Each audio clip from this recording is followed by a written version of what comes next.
আসসালামু আলাইকুম। আচ্ছা, এখানে ৪টা বর্ণ লেখা আছে। একটা হচ্ছে রস্বই, একটা ক, একটা উ এবং ইয়। এদের উপরে কিংবা ডানে কিছু না কিছু আছে। বলো তো, রস্বইয়ের এই উপরের ঢেউটাকে কি বলে? যেটা রস্ব উ, দীর্ঘ ইর উপরেও থাকে, এটাকে বলা হয় চৈতন। এটাকে কি বলবো আমরা? এটাকে বলবো হচ্ছে চৈতন অথবা টিকি বলা হয় এটাকে।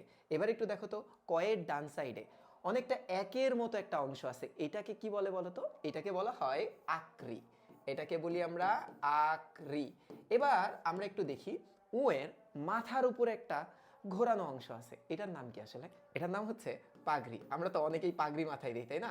এই যে পাগড়ি মাথায় দেওয়া একটা বর্ণ কিন্তু বাংলা বর্ণমালায়ও আছে। এবার একটু দেখো তো, এই যে ইও, অনেকটা দেখতে বাটারফ্লাইয়ের মতো না, প্রজাপতির মতো না, কিন্তু আসলে এটা প্রজাপতি না।